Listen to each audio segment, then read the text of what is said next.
देखिए बेटा, हम लोग पिछले 6 लेक्चर में इंडक्टिव इफेक्ट और जीओसी शुरू किए थे। आज हम नए कॉन्सेप्ट की तरफ बढ़ रहे हैं जिसका नाम है रेजोनेंस। तो रेजोनेंस के बारे में आज हम देखेंगे एकदम डेप्थ में कि रेजोनेंस क्या होता है, और ध्यान से समझने का क्या करना है, कोशिश करना है। देखिए, रेजोनेंस का ख्याल कब लोगों के मन में आया, क्या होता है रेजोनेंस, इसका जरूरत क्यों पड़ा, क्या रात में सोया था और सुबह पता चला कि रेजोनेंस होता है? ऐसा थोड़ी होता है, ऐसा नहीं होता है।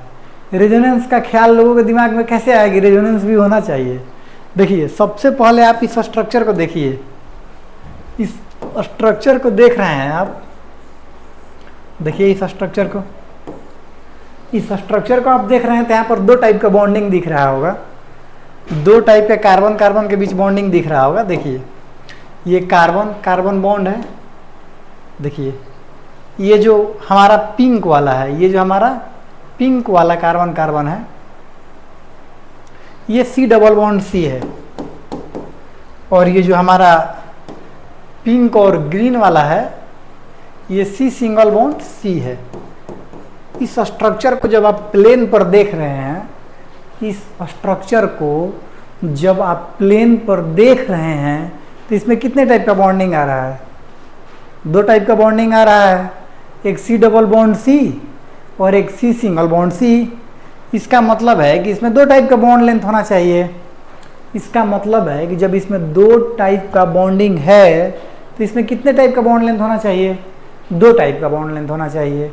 बट जब इसी फिगर को एक्सपेरिमेंटली देखा गया, जब इसी फिगर को एक्सपेरिमेंटली लैब में देखा गया, ये तो प्लेन पे देख रहे हैं हम इस स्ट्रक्चर को, जब इसी फिगर को एक्सपेरिमेंटली देखा गया तो इसमें केवल और केवल एक ही टाइप का बॉन्डिंग आया। इस मॉलिक्यूल में केवल और केवल कितना टाइप का बॉन्डिंग आया? देखिए, हर जगह C only one type, C on type bond, only one type bond. जबकि इसमें देख रहे हैं तो कितना टाइप का बॉन्ड है बेटा? टू टाइप का बॉन्ड है। कितना टाइप का बॉन्ड है? टू टाइप का बॉन्ड है। ठीक है, टू टाइप बॉन्ड। अब लोगों का दिमाग ही खराब हो गया कि भाई ये क्या है, पेपर पर दिख रहा है कुछ और जब लैब में जा रहे हैं तो कुछ और ही हो जा रहा है। क्या मतलब है इस बात का? तो लोगों ने इस बात पे सोचना स्टार्ट किया कि ये जो चेंजेज है, ये चेंजेज क्यों आ रहा है। तो जब इसका कंक्लूजन निकला, क्या कंक्लूजन निकला बेटा? कि जो हमारा बेंजीन रिंग है, ये बेंजीन रिंग सिंगल नहीं है। मतलब ये जो हमारा पाई इलेक्ट्रॉन है, ये पाई इलेक्ट्रॉन हमारा लोकलाइज नहीं है। क्या कंक्लूजन निकला बेटा? कि ये जो पाई इलेक्ट्रॉन है, ये पाई इलेक्ट्रॉन, अगले पेज पे हम आते हैं, देखिए ध्यान से, कि हमारा ये बेंजीन मॉलिक्यूल है। बेंजीन मॉलिक्यूल में कितना पाई बॉन्ड है बेटा? 3 पाई बॉन्ड है कि नहीं? 3 पाई बॉन्ड। जब 3 पाई बॉन्ड है तो ये दो टाइप का बॉन्डिंग आना चाहिए, लेकिन आ तो एक्सपेरिमेंटली एक ही टाइप का रहा था। इसका मतलब है कि लोगों ने इस कंक्लूजन पे पहुंचे, लोग नहीं, साइंटिस्ट जो मतलब रिसर्च करते हैं, लोग क्या ही पहुंचेंगे, लोगों को क्या ही मतलब है कि ये क्या है। जो साइंटिस्ट लोग हैं वो इस कंक्लूजन पे पहुंचे बेटा कि ये जो हमारा पाई बॉन्ड है, ये पाई बॉन्ड बेटा लोकलाइज नहीं है। ये पाई बॉन्ड जो है लोकलाइज नहीं है, ये पाई बॉन्ड डीलोकलाइज है। लोकलाइज का मतलब कि देखिए यहाँ पर पाई बॉन्ड 1-2 के बीच है, तो ये 1-2 के बीच ही नहीं है, स्थिर नहीं है ये पाई बॉन्ड। ये पाई बॉन्ड डीलोकलाइज हो रहा है। ये पाई बॉन्ड क्या हो रहा है बेटा? डीलोकलाइज हो रहा है, और लोकलाइज होकर अपना पोजीशन चेंज कर रहा है। जैसे कि ये यहाँ पर आ गया, फिर ये पाई बॉन्ड यहाँ पर आ गया, और ये पाई बॉन्ड यहाँ पर आ गया। और इसका देखिए स्ट्रक्चर अब इस टाइप से आ गया, यानी कि पहले जो पाई बॉन्ड 1-2 के बीच था वो 1-2 के बीच नहीं है, अब वो 2-3 और 4-5 और 1-6 के बीच है। पहले जो पाई बॉन्ड 1-2 के बीच था, अब वो 1-2 के बीच नहीं है। और लोगों ने कहा कि कोई भी स्ट्रक्चर है, कोई ज़रूरी नहीं है कि वो सिंगल स्ट्रक्चर के आधार पर एक्सप्लेन हो जाए। लोगों ने कहा कि कोई ज़रूरी नहीं, लोग नहीं साइंटिस्ट, कि कोई स्ट्रक्चर बेटा एक स्ट्रक्चर के आधार पर भी एक्सप्लेन हो सकता है, या तो ज़रूरत पड़े तो एक से ज़्यादा स्ट्रक्चर भी बनाना पड़ सकता है। तो एक से जो ज़्यादा स्ट्रक्चर बनती थी उन स्ट्रक्चरों को रेजोनेटिंग स्ट्रक्चर या कैनोनिकल स्ट्रक्चर कहा गया। इसका क्या नाम दिया गया बेटा?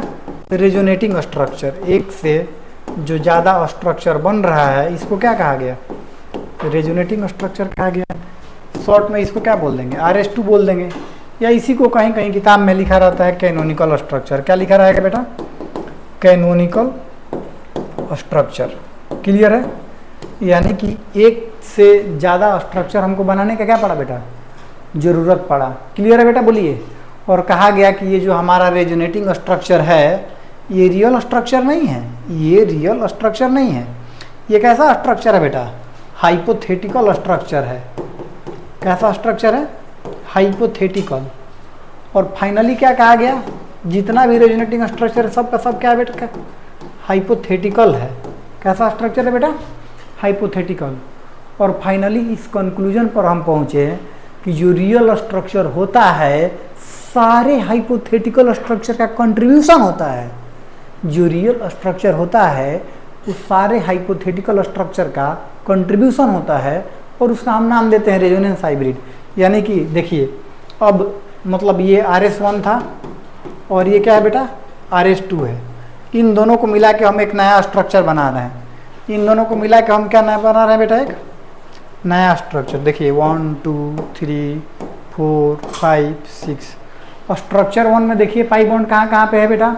स्ट्रक्चर 1 में पाई बॉन्ड 1 और 2 के बीच है, तो यहाँ पर हमने क्या दे दिया? 1 और 2। फिर कहाँ पर है? 3 और 4 के बीच, और 5 और 6 के बीच। अब स्ट्रक्चर 1 में देखिए कहाँ कहाँ पाई बॉन्ड है बेटा? स्ट्रक्चर 1 में जो पाई बॉन्ड है वो 2 और 3 के बीच है, 4 और 5 के बीच है, 1 और 6 के बीच है। तो देखिए जो हमारा आ रहा था कि केवल एक ही टाइप का बॉन्डिंग है, तो इस स्ट्रक्चर में कितने टाइप का बॉन्डिंग दिख रहा है? केवल और केवल एक ही टाइप का बॉन्डिंग दिख रहा है। इसका मतलब है कि यही स्ट्रक्चर हमारा क्या है? रियल स्ट्रक्चर है। और इस रियल स्ट्रक्चर को कहा जाता है रेजोनेंस हाइब्रिड। क्या कहा जाता है बेटा? रेजोनेंस हाइब्रिड कहा जाता है। शॉर्ट में हम क्या बोलेंगे बेटा? RH बोलेंगे। क्लियर है? तभी तक हम लोगों ने क्या पढ़ा बेटा? कि रेजोनेंस का ज़रूरत क्यों पड़ा? कोई भी स्ट्रक्चर को एक्सप्लेन करने के लिए हमको एक से ज़्यादा स्ट्रक्चर बनाना पड़ता है, और बेटा उन स्ट्रक्चरों को हम रेजोनेटिंग स्ट्रक्चर कहते हैं। और जो रेजोनेटिंग स्ट्रक्चर होता है बेटा वो हाइपोथेटिकल होता है, और सभी रेजोनेटिंग स्ट्रक्चर को मिला के एक हम सिंगल स्ट्रक्चर बनाते हैं जिसको हम रेजोनेंस हाइब्रिड कहते हैं। और रेजोनेंस हाइब्रिड जो होता है बेटा वो रियल स्ट्रक्चर होता है। और रेजोनेंस में basically delocalization of pi electron ही होता है बेटा। क्या होता है रेजोनेंस में? डिलोकलाइजेशन ऑफ पाई इलेक्ट्रॉन बेटा होता है। क्लियर है? बोलिए।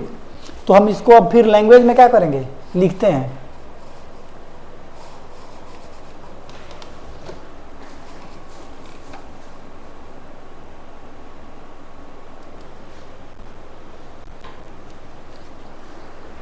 अब बेटा जो जो हम ये पढ़े हैं इसको लैंग्वेज में क्या कर रहे हैं? देख रहे हैं। क्लियर है?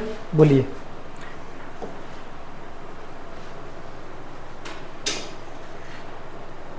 देखिए इसका मतलब रेजोनेंस क्या था बेटा? Resonance is a delocalization of क्या? Pi electron. रेजोनेंस क्या है बेटा? Resonance is a delocalization. Delocalization का मतलब क्या है? एक जगह से दूसरे जगह मूव करना। डिलोकलाइजेशन माने क्या? Movement of pi electron. Clear है बेटा? बोलिए। रेजोनेंस क्या है? Delocalisation of pi electron. इसका जरूरत क्यों पड़ा? अभी आपको बताए हैं, क्योंकि सिंगल स्ट्रक्चर के आधार पर सारा प्रॉपर्टी एक्सप्लेन नहीं हो पाता था। क्योंकि सिंगल स्ट्रक्चर के आधार पर सारा प्रॉपर्टी एक्सप्लेन नहीं होता था। क्यों जरूरत पड़ा बेटा? We have to need resonance. We have to need resonance because on the basis of single structure, because on the basis of क्या? single structure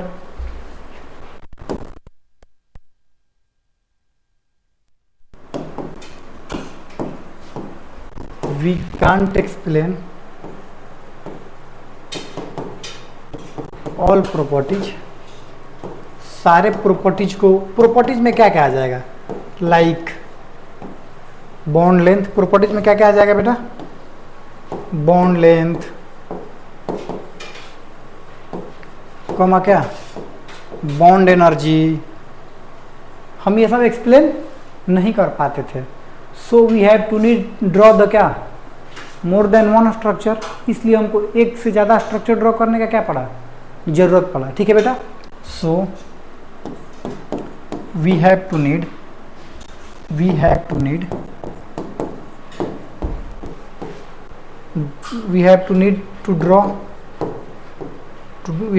to draw more than one structure,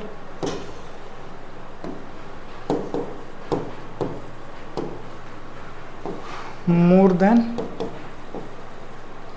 one structure, एक से ज़्यादा structure draw करने का क्या पड़ा बेटा, जरूरत पड़ा।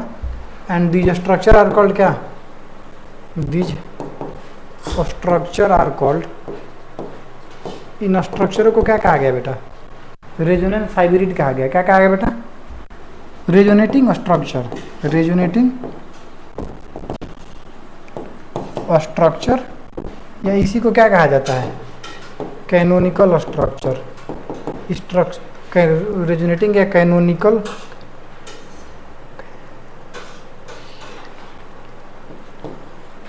स्ट्रक्चर कहा गया। क्लियर है। और जो हमारा रेजोनेटिंग स्ट्रक्चर होता है बेटा, वो क्या होता है, resonating structure is a imaginary structure या हाइपोथेटिकल स्ट्रक्चर। जो रेजोनेटिंग स्ट्रक्चर होता है बेटा, वो हमारा इमेजिनरी स्ट्रक्चर होता है। तो रेजोनेटिंग स्ट्रक्चर इज क्या बेटा, resonating structure is a imaginary structure, real structure नहीं होता है। और सारे स्ट्रक्चर को मिला के देखिए, यहाँ पर हम क्या करते थे, सभी स्ट्रक्चर को मिला के एक नया स्ट्रक्चर बनाते थे ना, जिसको हमने क्या कहा है, रेजोनेंस हाइब्रिड कहा है। क्या कहा है बेटा, रेजोनेंस हाइब्रिड कहा है। तो contribution of all structure to make a क्या, सिंगल स्ट्रक्चर आर कॉल्ड क्या बेटा, रेजोनेंस हाइब्रिड। यानी सभी स्ट्रक्चर के कंट्रीब्यूशन से, contribution of all structure to make a क्या बेटा, सिंगल स्ट्रक्चर। सिंगल स्ट्रक्चर बनाता है, और उस सिंगल स्ट्रक्चर को क्या कहा जाता है बेटा, this single structure is called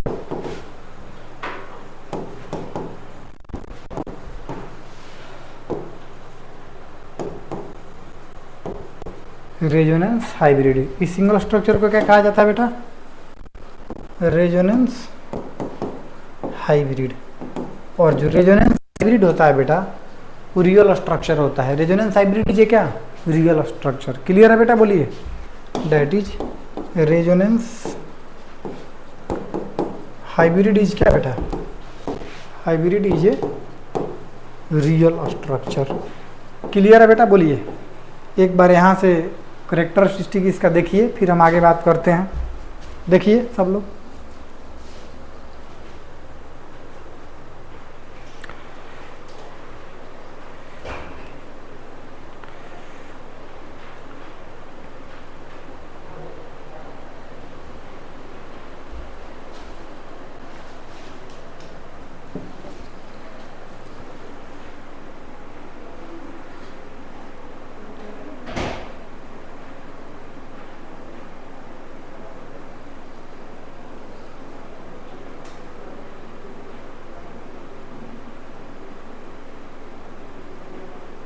disconnected.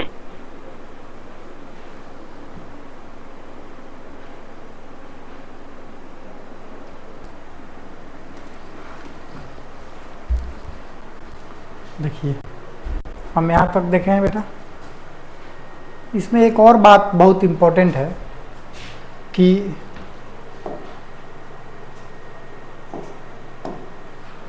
सभी रेजोनेटिंग स्ट्रक्चर जो है वो अपने स्टेबिलिटी के प्रोपोर्शन में रेजोनेंस हाइब्रिड में कंट्रीब्यूट करते हैं। क्या देखे थे बेटा कि जो हमारा रेजोनेंस हाइब्रिड होता है ये क्या होता है, कंट्रीब्यूशन होता है सभी रेजोनेटिंग स्ट्रक्चर का। तो सवाल है कि क्या सभी इक्वली कंट्रीब्यूट करते हैं? नहीं, जिसका स्टेबिलिटी ज़्यादा वो ज़्यादा कंट्रीब्यूट करेगा, जिसका स्टेबिलिटी कम वो कम कंट्रीब्यूट करेगा।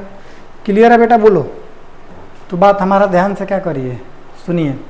Each resonating structure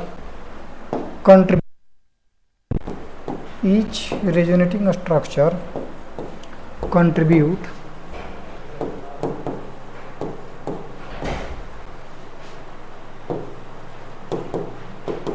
in stability,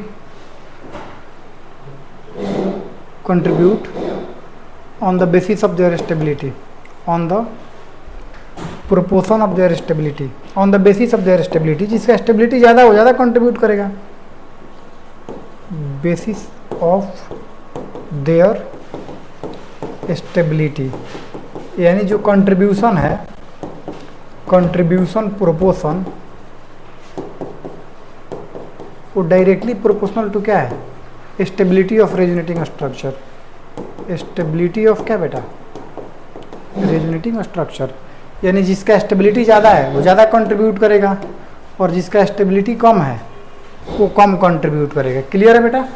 जिसका स्टेबिलिटी ज़्यादा है वो ज़्यादा कंट्रीब्यूट करेगा, जिसका स्टेबिलिटी कम है वो कम कंट्रीब्यूट करेगा। तो ये सब हम लोगों ने रेजोनेंस के बारे में देखा। कुछ और बातें हम देखते हैं कि कुछ क्या रूल्स हैं रेजोनेंस के। ठीक है बेटा? तो फिर उसके बाद कंडीशन देखेंगे कि रेजोनेंस का क्या कंडीशन है। क्लियर है बेटा? बोलिए। तो हम देखते हैं कुछ मतलब रूल्स। अगला हमारा जो हेडिंग है बेटा वो है कंडीशन फॉर रेजोनेंस। उसके बाद रूल देखेंगे कंडीशन फॉर क्या, रेजोनेंस। रेजोनेंस का क्या क्या कंडीशन है। ठीक है बेटा? तो देखिए रेजोनेंस का जो होता है वो दो कंडीशन होता है। तो हम कंडीशन फॉर क्या देख रहे हैं, रेजोनेंस।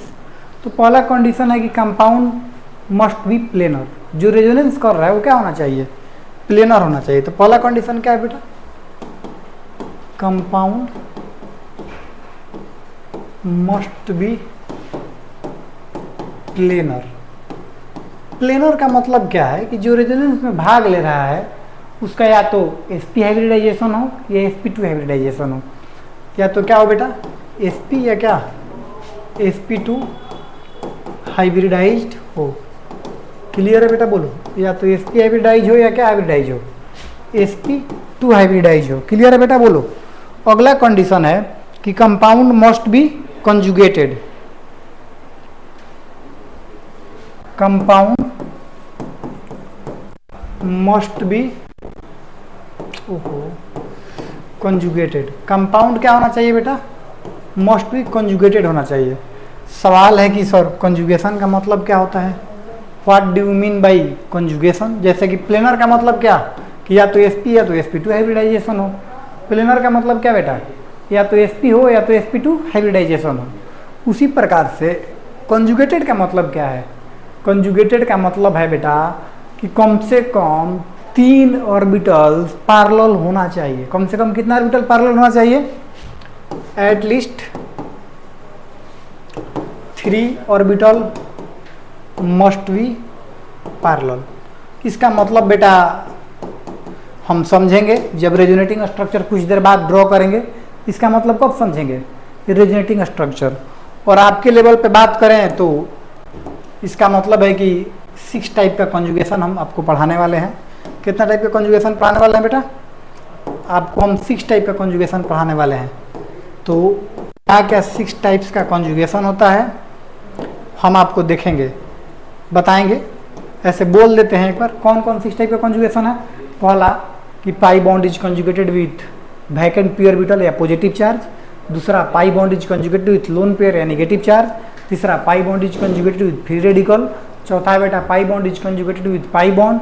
पांचवा है pi bond is conjugated with pi electron या lone pair is conjugated with vacant d orbital.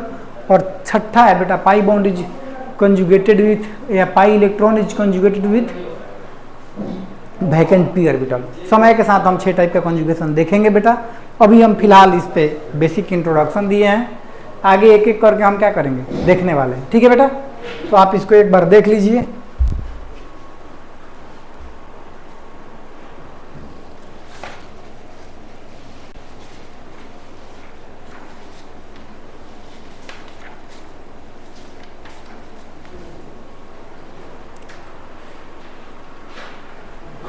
अगला हेडिंग है rules for drawing resonating structure. अगला हेडिंग क्या है बेटा, रूल्स फॉर ड्राइंग क्या, रेजोनेटिंग स्ट्रक्चर। क्लियर है बेटा, बोलिए rules for drawing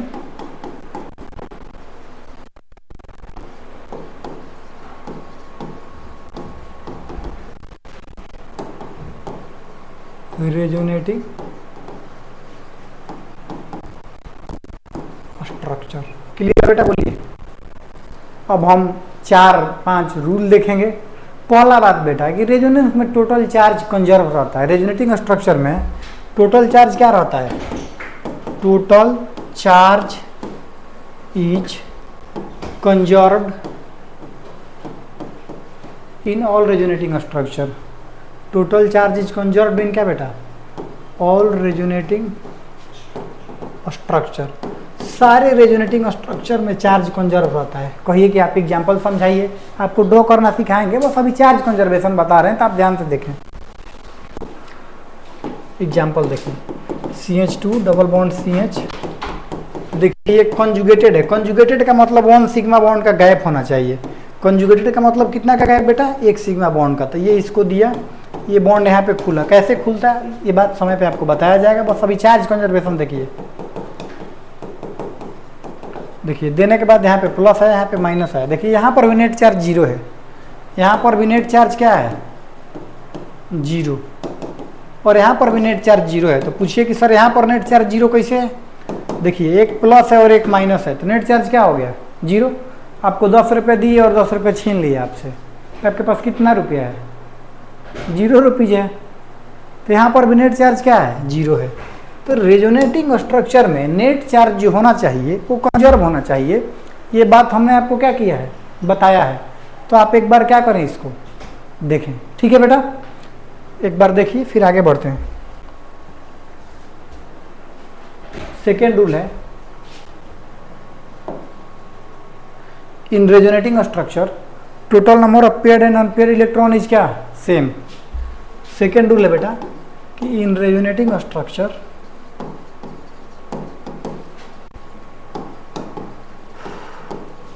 total number of paired and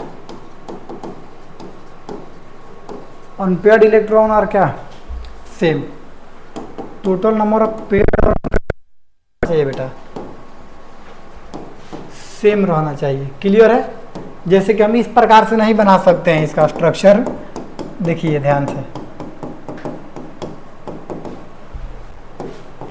कि एक एक इलेक्ट्रॉन यहाँ पे ट्रांसफ़र कर दिए और ये बॉन्ड खुल गया यहाँ पे, तो ऐसा हम नहीं बना सकते हैं। क्या है कि देखिए यहाँ पर 2 अनपेयर्ड इलेक्ट्रॉन आ गया और यहाँ पर ये लॉजिकली क्या है, गलत है। ये स्ट्रक्चर क्या है, लॉजिकली गलत है। क्या है कि यहाँ पे कितना अनपेयर्ड इलेक्ट्रॉन आ गया, अनपेयर्ड इलेक्ट्रॉन आ गया 2। कितना आ गया बेटा 2, जबकि यहाँ पर अनपेयर्ड इलेक्ट्रॉन कितना है 0 है।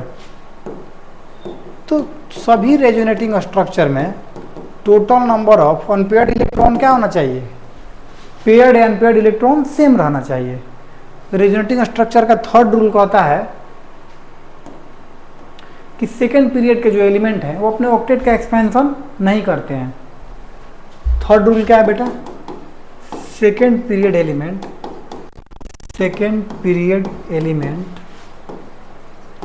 can't expand their octet।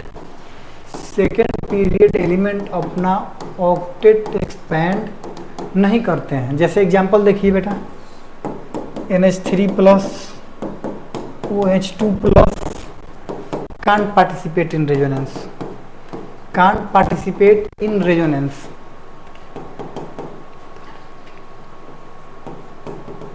क्या है कि इनका ऑक्टेट का एक्सपेंशन हो जाता है। देख लीजिए ध्यान से, ऐसा हम यदि रेजोनेटिंग स्ट्रक्चर बनाते भी हैं तो ये लॉजिकली गलत हो जाएगा।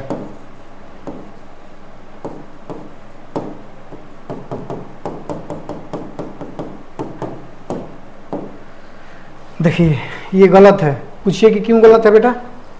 ये स्ट्रक्चर लॉजिकली गलत है। क्यों गलत है?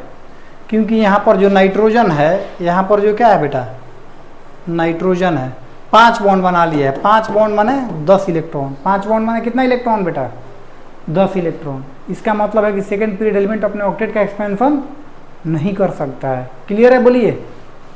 ठीक है बेटा, तो ये हमारा थर्ड रूल था। हम 3 रूल देख चुके हैं, आप एक बार देखें फिर आगे बात करते हैं।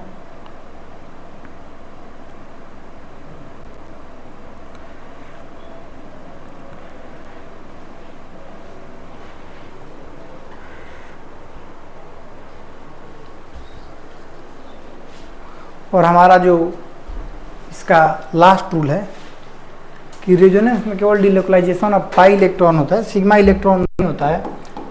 इन रेजोनेंस,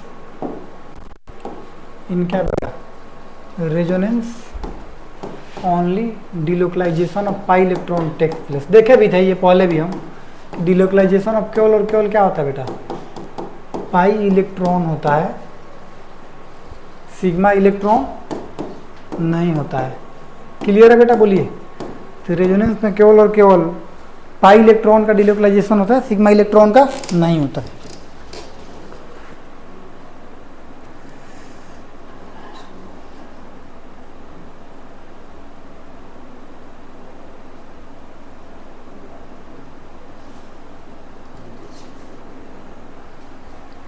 तो बेटा ये हमारा देखिए, ये सब कुछ रेजोनेटिंग स्ट्रक्चर ड्रॉ करने के रूल हैं।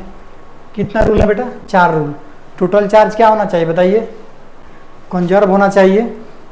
दूसरा रूल है कि टोटल नंबर ऑफ पेयर्ड और अनपेयर्ड इलेक्ट्रॉन क्या होना चाहिए, सेम होना चाहिए बेटा। तीसरा रूल है कि सेकेंड पीरियड का जो एलिमेंट है, अब सेकेंड पीरियड में कौन कौन आता है बेटा, सेकेंड पीरियड का एलिमेंट अपने ऑक्टेट का एक्सपेंशन कांट माने नहीं कर सकते हैं। जैसे NH3 प्लस हो गए, OH2 प्लस हो गए। अगला हमारा रूल है कि रेजोनेंस में केवल डिलोकलाइजेशन अब क्या होता है, पाई इलेक्ट्रॉन होता है बेटा, बाकी किसी का डिलोकलाइजेशन नहीं होता है। अब बेटा हमारा जो अगला हेडिंग है वो है टाइप्स ऑफ कंजुगेशन। अगला हेडिंग क्या है बेटा, टाइप्स ऑफ कंजुगेशन।